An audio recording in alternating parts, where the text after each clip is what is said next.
Hi, welcome to Cooking at the Lake. Today we're so lucky. We're at the home of Tom and Debbie King, and Debbie's going to show us how to make strawberry jam. So I'm real excited. It's a little nerve-wracking for me because I've never made jam. So Debbie assures me that it's going to be an easy recipe and that we are going to be very successful. So, yes. Debbie, what do you need to make strawberry jam? Well, you need a set of jars. These are 8-ounce jars. This is what we would need for the recipe today. You can do various combinations with different size jars, but for today's purpose, we'll use these. Okay. When you get to the part where you're pulling the jars out of hot water, when they're empty, you use this one. Wow. And when they're full, you use this one. You know, I've seen this at cook stores, but I never knew what it was. So that's kind of interesting to see that it really has a purpose. Right. And I always put the lids and the bands in a separate pot. And this has a magnet on the end, so you don't have to get your hand in the water. You can just dip it in and get the lids out easily. Wow, that's a great idea. Okay. And then when you're pouring the jam into the hot jars, this is great because it covers the top and it lessens the amount of spill. Oh, I see. Okay. Okay. And then I always use a measuring cup to dip in because then I can pour it in that way. But we'll show you that later. Okay. That sounds great. That sounds great. Well, let's get started. Okay. Let's move all this out of the way. Yeah, I'm going to move this over here. All right. So what's the first step in making all of this strawberry jam? Well, the first thing you're going to want to do is get about 4 pints of strawberries. And these have already been hulled. Oh, okay. And for those of you who don't know what it means to hull a strawberry, this is a huller. And you take the one tip in and take it at the top where the cap is. Oh, wow. Okay. Now I'm using fresh strawberries, but if you don't have time and you have a whole lot of strawberries, you can actually put them on a cookie sheet, hulled, with the hull side down, not touching. Put them in your freezer for a couple of hours. And when they come out, they're solid. They won't stick together. Put them in a Ziploc bag and put them in the freezer. Wow. And when you're ready to make your jam, take them out a few hours before, let them defrost, and then you can get to it. But I was able to get fresh ones today. Oh, that's It great. is the end of the season. Wow. You have to watch the dates for that. I see. Yeah. Now, is this the only kind of fruit that you can use as fresh, or is there a way to use frozen? Is that all right too? Yes, you can use, well, actually, I would say fresh. If you're going to get fresh and you don't get it at a local farm market, Costco has great strawberries sometimes. We could talk about other fruits too. I do a lot of fruits, Okay. but peaches, blueberries, Concord grapes are probably the only ones you can't freeze ahead of time. Okay. Raspberries freeze really well, and they're actually the easiest because when you don't separate those when you freeze them, you just throw them in a bag. So they're already mushed up a bit. So you just throw them in the pot and it goes really fast. Oh, that sounds really good. So you can actually do this recipe in the winter with frozen strawberries any time of the year that you want to. That's great. Yes. Okay, great. Okay, so you're going to need your strawberries already hulled. And the next thing you need is gel. And this is the common one that you find at Walmart. Ace Hardware carries it, you know, places like that carry canning supplies. However, I have found that what I get is from YODER'S, up your Route 29. It's called Dutch Gel, and it comes in packages like this. It's a lot less expensive because it's in bulk. Oh, and I use ball jars for everything, not just for jam. And so I just put little labels on it so I remember what it is. And they very nicely say that this is equivalent to 1 box of Sure Gel when you use 6 tablespoons. Okay. So I have 6 tablespoons already measured out here. And then the other thing you need, and I'm using a recipe that came in the Sure Gel, and it comes with jelly and jams cooked and frozen. But I just keep this recipe just in case I get a fruit that I haven't worked with before. Oh, I see. But as it says here, you know, it's 7 cups of sugar. So I already have the sugar measured out, and you want to do that. You want to have everything ready when you get started. All right. Because it's a pretty quick process once you get going. Okay. Okay? That's good. Now, if you were going to make it for the first time, which fruit would you suggest would be the easiest to be for a first timer? Raspberries. Okay, because you were saying that they Yes. are kind of a little Yes. mushy already. Yeah. So, and I actually learned how to can or make jam with raspberries and with grapes. Oh. Because my grandmother had a grape arbor and she taught me, and then I had a grape arbor at my first home. And then we put in raspberry bushes. Wow. And what the kids didn't eat, I was able to make jam with. Oh, I see. Well, then, Yeah. then that's what I'll do is Yeah. when I start to make it, I'll Yeah. make it with that first. So, all right, well, let's get started. Okay, so the first thing we're going to do is we're going to step over here to the stove. You need a good sized pot like this. I'm not sure the actual quart measurement, but just dump it all in. Okay. And you have to mash these up. So just use a potato masher. And you're going to get them as tight as you can in the bottom. This is gonna take a minute or two because you've got to think about when you do potatoes how hard it can be. But the one thing you don't want to do, don't try to cut a corner by putting them in the blender.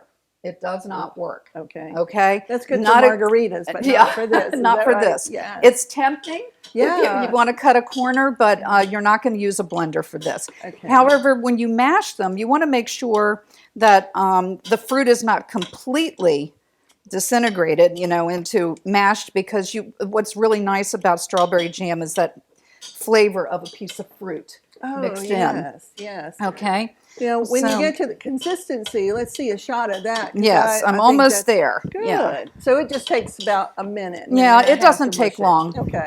It's great if you're frustrated. It's something Right. a good thing to work with. Yeah. Okay, so it looks something like this at this point. Oh yeah. Oh, that looks good. You just have to watch your recipe to see what would work.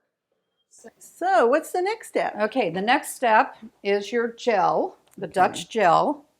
Which is the one I've been to YODER'S several times, and I love to take the kids because they have all those animals. They have and great food, great sandwiches. Really a fun place to go for the family. So just sprinkle it in lightly so it doesn't go in one big clump. And now you're going to move from the masher to the stirrer. Oh. And while you're stirring, you're going to turn your heat on to about medium high. And this will take a few minutes. You're going to get this stirred really well so that all of the gel is mixed in well. Okay. That rhymes. It does. Good job. Okay. And that'll take a minute or two. Okay. So, and then the next thing will be the sugar, but this is going to take a minute.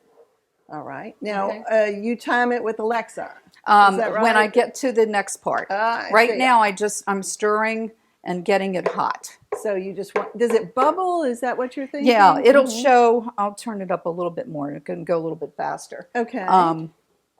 And generally, I try to make it go a little bit slower, but you can do it at any speed. Right. Basically, you want to get to just boiling. Okay. So that the sugar, when it goes in, will melt quickly. Oh, I see what you mean. Yeah. Now, when it bubbles, do you do the whole pot bubbles, or just like on the edges? For this, I make sure it's just good and hot. I want to see it hot all over. Okay. Yeah. All right. So consistently. Yeah.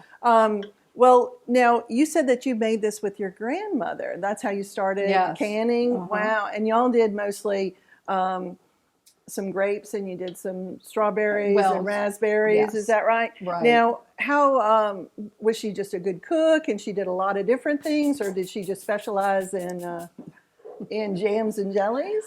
She lived on a small farm. She was actually a professional musician. Oh. And she and my grandfather lived on a small farm, and they had Concord grapes, which we as children didn't understand was really for making jam. And we would slip the skins and just suck out the juice, but they had seeds in them. And she was always reprimanding us, don't eat too many because I need them for the jam. And very tempting to do that.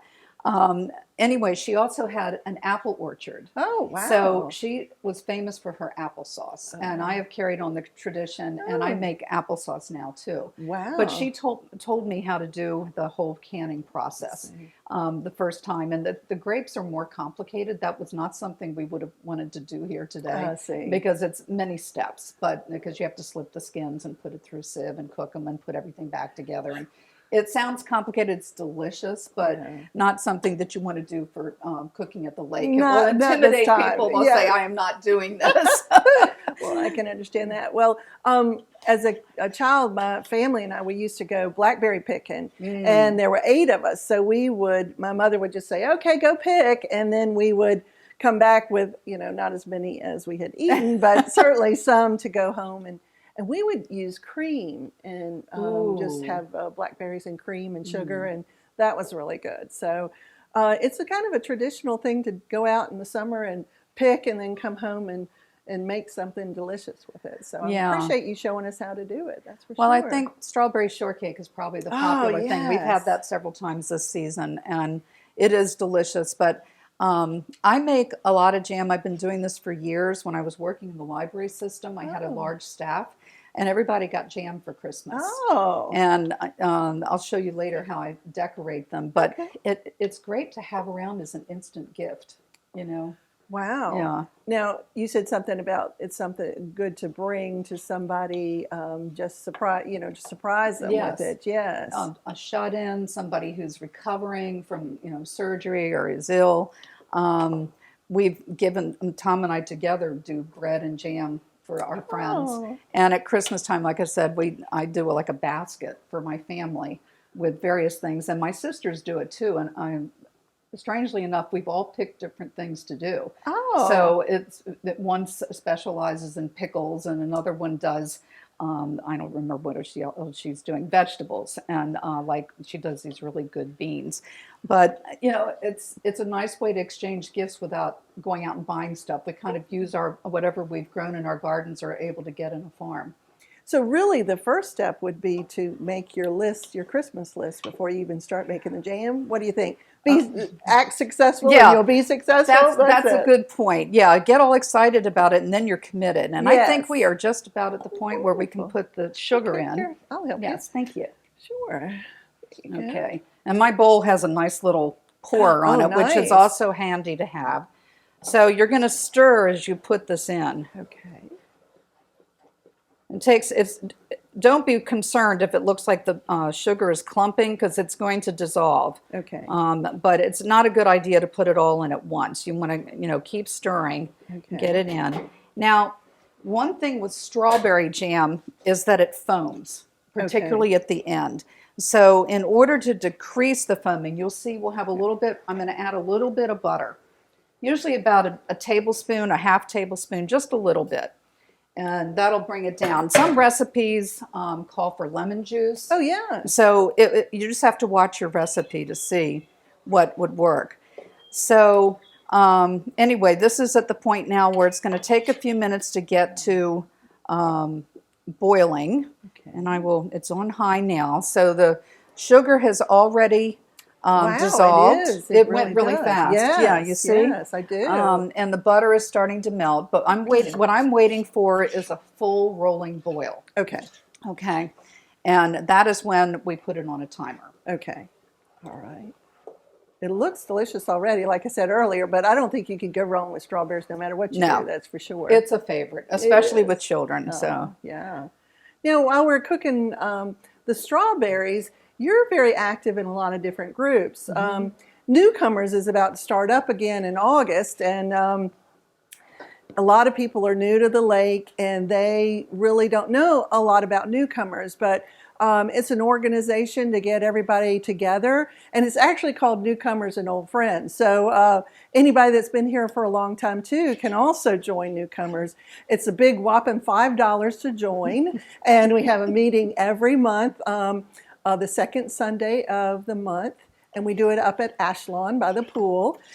And it starts at 3:30 for the social and 4 o'clock to 5 o'clock for the program. So anybody that's new to the lake, please join us. We would love to have everybody as a member, as a matter of fact. But some of the groups that we've been, that you can join in association with Newcomers is like Fun with Food. Do you do Fun with Food? I do Fun with Food. What do y'all do exactly? Well, we just had our first get-together, and everybody's been inoculated now, so we can do that. We have a theme usually, and we meet at one house, and we rotate among houses. And host provides the main dish and the supplies, and then everybody else brings the accompaniments. And we use a doodle poll, which is really great because then you know who's coming and what they're bringing, so you can keep track of that. But it's a lot of fun. I think our group is up to 16. Wow. Which is a little high, but for some of those groups, but not everybody can make every time. Right, right. And some houses are smaller than others, so we accommodate that by saying, the first 12 who sign up or the first 10. Yeah, that's a good idea. And I'm part of a Fun with Food group too, and there'll be a sign-up sheet at the meetings for new groups to form. But I'll tell you, that's how I met a lot of the people that I consider good friends here at the lake. And because you have an opportunity to sit with them and chat, and it's really very, very pleasant to get to know people over food. It's always wonderful. Well, and try new recipes. Yes, that's true too. We So talk about the recipes and we share them. Yes. So that is fun. Yes. Now, what other groups are you involved in? Well, Tom and I are in history group number 9. Great group of people. I'm hoping we can get back together soon. We had to cancel our March trip last year to Fredericksburg. We were going to do an overnight. Oh, that's fun. And do a tour of Fredericksburg, and then some of us were staying overnight. But our history group has been together since 2014-15, that year. And it's been really active, and it's probably the most fun group we had from the beginning that we've stayed in touch with. Yeah. And just planning the trips, we rotate who plans. Depending upon the month, we get together a couple times a year and decide where we want to go for the year, and everybody takes one of the trips and plans for it. So we've done a lot, and it's not really a good idea to try to join a history club that's already been in session for a long time. I think that what the beauty of it was for us is that we met a lot of new people at the same time, and we went to places for the first time together. Yeah, exactly. And you're in it together as far as you're sharing ideas for the area. Oh, I found this place to take my dog to get groomed, or this place to get, fresh strawberries, or whatever it is. And you're kind of on this adventure together. And I know that there is a new history group forming as well.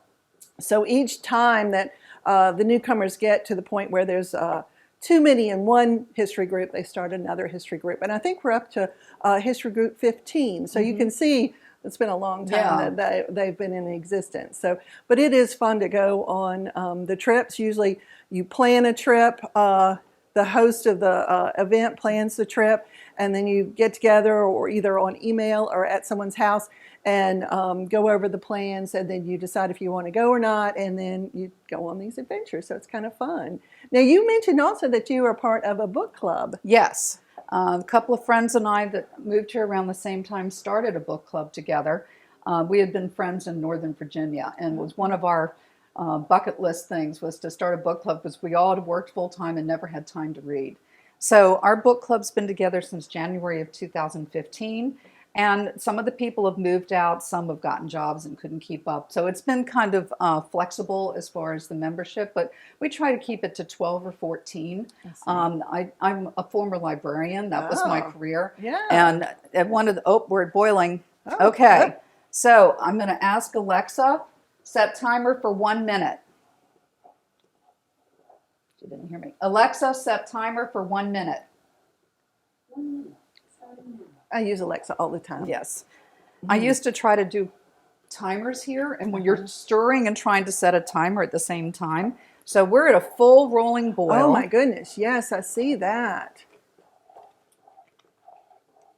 You also want to make sure you don't get too close because it does sputter a bit when you're stirring. I try to do a back and forth motion periodically and then around just to keep it even. Oh, that looks really bubbly. Yeah, so you just I see where it pops up, so you got to kind of stand back a little bit. That makes sense. There she is. Thank you, Alexa. Alexa off. And the next thing you want to do is after that 1 minute is get it off the heat. Okay. Okay.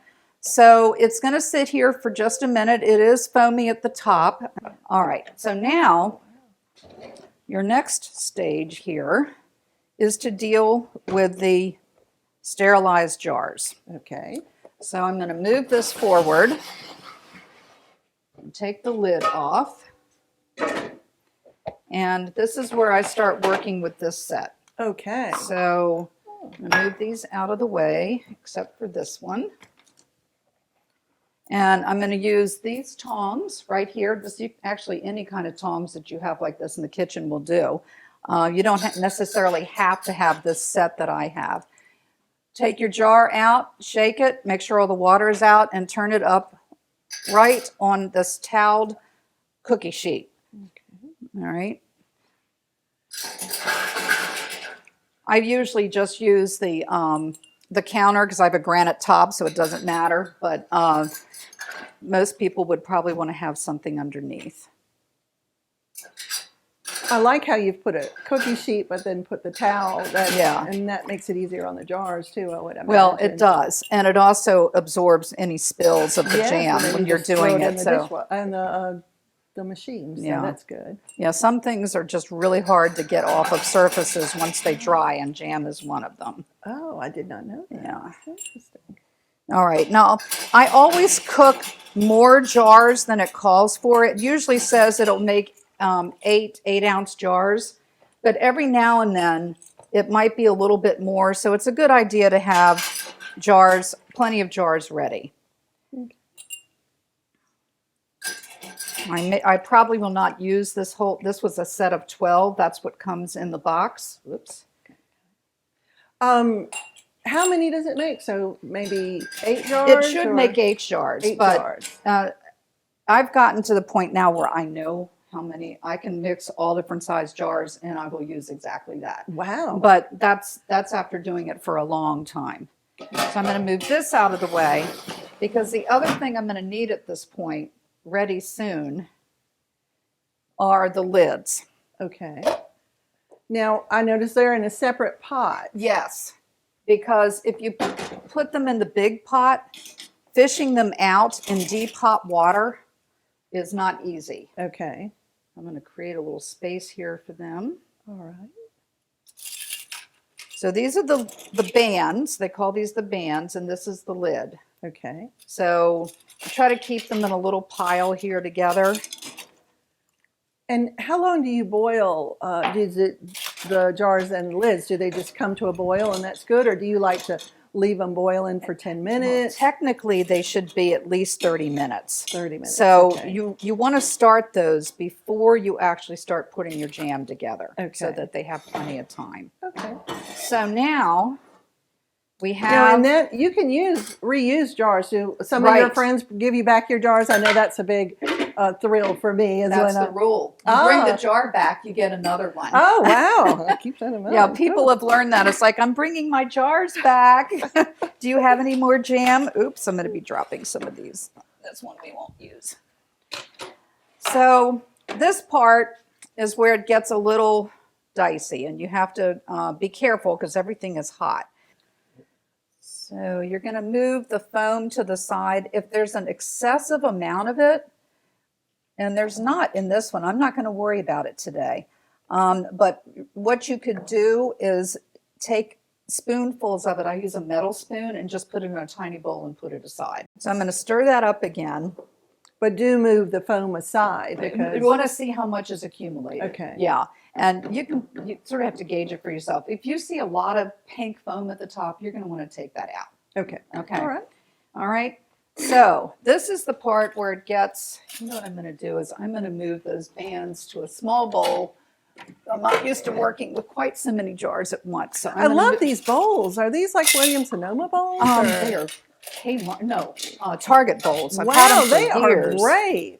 Yeah. Because they have that little lip on the side. Yes, so they're great. In fact, I broke one and I ordered another one, and I was disappointed because they were a lighter, you can tell here, a light plastic and a harder plastic. I like the really hard plastic. Yeah.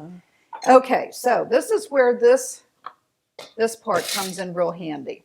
Okay. You're going to use this, you can see the hole through it. You're going to put it inside a jar.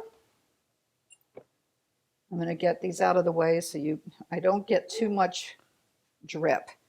Now, a lot of times your jar is going to be really, really hot. Okay. These aren't right now because I sterilized them earlier. Do not try to do this holding it up like this. Okay. You want to keep it down Okay. and hold on to this. I dip this measuring cup in and then just pour. Oh, wow, yeah. And you come right to the near to the top Okay.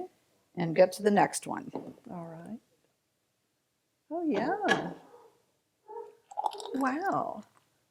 Oh, that's pretty cool. Yeah, this part, I mean, this is the part that may look intimidating to people. Yes. But it's not that hard if you just measure it properly. And I'm making, you can see I have some drip on the towel.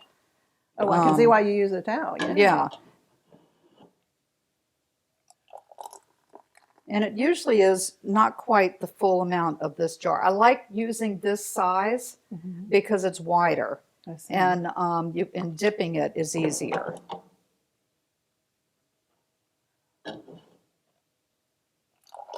You know, even if you have done this before, I find even with some recipes, seeing someone else do it, they've come across ways to perfect it a little bit better and make it easier. Right. So even if you've made jam before, it seems like you might have a way to do that would improve the manufacturing of an individual. And one thing I could mention as far as the sugar goes, I know a lot of people have to watch their sugar. Yes. And this Dutch gel makes a low sugar gel. And there's also directions in some of the boxes for doing it low sugar. Okay. My family won't do that. It's like we are fortunate not to have any issues like that. This is a grandchild pleasure with their peanut butter and jelly. Oh, yeah. So they would know if I cut the sugar. That would not be fun for them.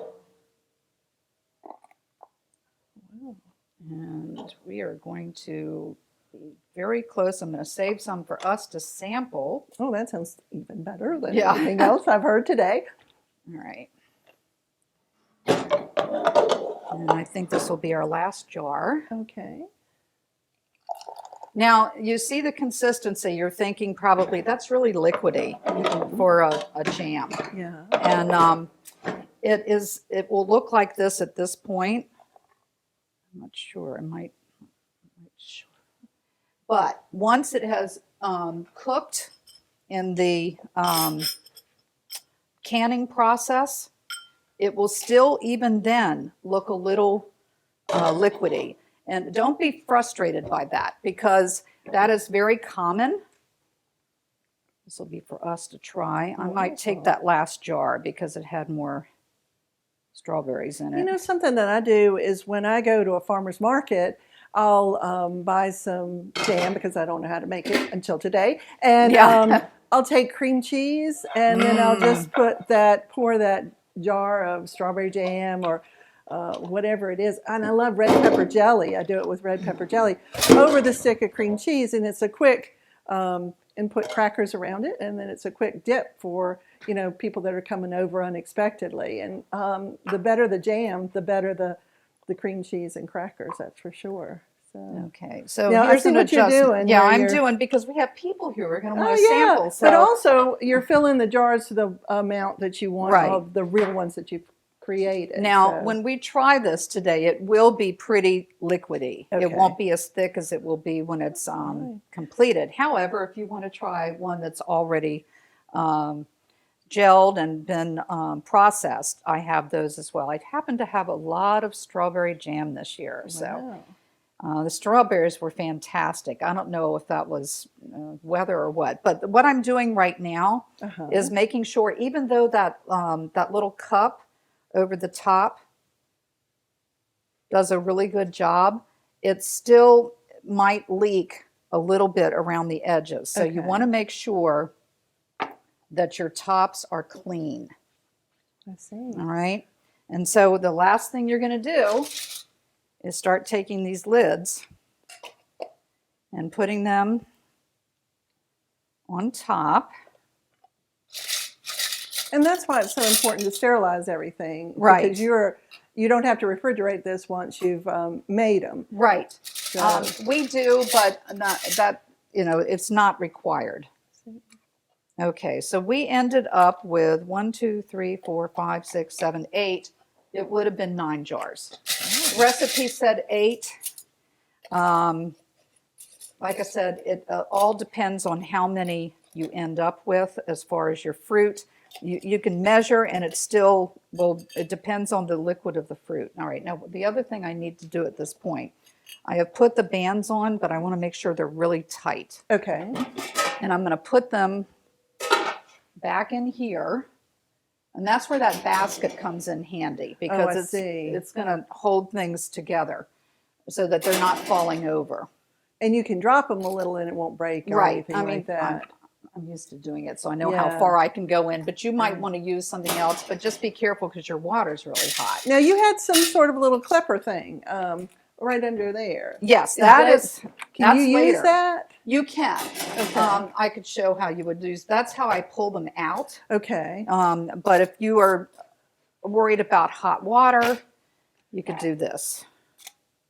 Yes. And put it in. Okay. And yes, I mean, that's Just, probably the proper way to show you how to safety do it. first. That's always important. Yes. But you're a skilled professional at this point, so Well, you would know what to do. But look at those. That's so cool the way you can use them. I just never knew what they were for. I didn't know if it was for birthing a baby or what. You know? Right, I mean, they who do knows? look like forceps, don't they? But they're also, when you buy them, you can buy them separately, or you can buy the whole thing as a canning set. Oh, that's a good And they idea. sell them at Walmart. You can get, I get a lot of stuff on Amazon now, but you can get these just about anywhere. But they're nice because they're coated, and they're really easy to use. So, And you're making sure you get the seal really tight. yeah, you want to make sure it's really tight. Okay. And I make sure everything is in there properly. Now they may move around a little bit while they're steaming again. Okay. But at this point, I'm going to turn it on high. Okay. And this will go on for about an hour. You want to make sure that the water is good and hot, and that they are in a high temperature for, they say 30 to 60 minutes. I think it just depends. So Awesome. that is, Now, when you finish that, I noticed some jars that had this Yes. wonderful detail to them. yes. One of the fun things, if I want to step out of the camera for just a second, that I enjoy, and when I had a large staff and I was giving these away in the tiny jars at Christmas, Tom will tell you, I was sitting in front of the television for weeks, cutting out different fabrics. So this is what the last batch looked like. Oh my So goodness. I just get scrap fabric. This one I was thrilled to find. It's got strawberries on it. But it's cute because I found some with just strawberries, but this actually shows strawberries being canned. Oh, that is so cute. And you just use pinking shears. I cut these without using a pattern, but basically you want to make sure that they fit well over the top. Okay. I used to do it a different way where I used a rubber band to hold them. This is so much easier. And you just, Look at that. Clever. yeah. And then they look A like little ribbon on it, they're yeah. made with love. Yes. You know? They really do. And these have the labels. Well, you can see how I can't tie from this direction, I don't think. Maybe I can. It's like tying a shoe. I guess I should, Yeah. right? Anyway, Aw. these, you can do different combinations. At Christmas time, I use Christmas fabric. Mhm. And you can buy these disposable, dissolvable labels. So you can use the jars again. Oh, okay. So- and then it'll just come right off. And It comes right off. when- look at that. That's Yeah. just really lovely. I love the little label. It's adorable. And do label, because sometimes blackberry and strawberry look a lot alike. Yeah. And if you run out of labels and you forget and you're standing there looking at, I have a real jelly cabinet. Oh my And gosh, I bet you do. And I look at it and go, gee, what is that? It's kind of like So- surprise jam at Yes, that point. Huh? Oh, exactly. what are we going to So- have? Oh, this is so wonderful. You make it seem so easy, that's for sure. But I definitely want to taste them if that's possible. Yes. Okay, so we have the fresh right Okay. here. I'll move this for you. And do we want to try it with the bread, or you want to just try it with a taste with a spoon? I'll just try it with a spoon Okay, if let me that's get you a little- okay. I'll Sure. even give you a tiny spoon so you won't Oh, burn yourself, because that it is sounds a like little a good warm idea. still. And I'm going to get a little bit of the, well, it's Yeah. thickened up. It has, yeah, Since the we've longer talked, it yeah. sits, yeah. Let's try that. Just don't burn yourself. Please put me on your list. I'm ready to have an operation just so you'll come by with some jelly. Okay.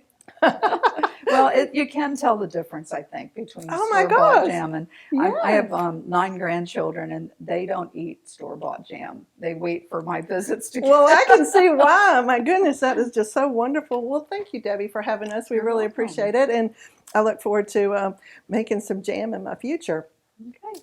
If you would like to show us a wonderful, quick, easy recipe, please contact me at maryjanewarner2501 at gmail.com. And we would love to have you show us how to make something that you've been making for years, or if you've just started to make it.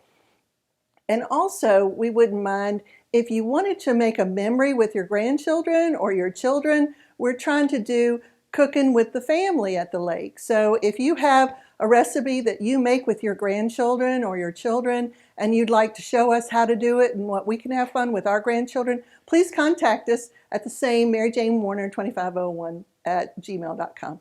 Thanks so much for joining us today, and thank you again, Debbie. You're welcome. Thank you.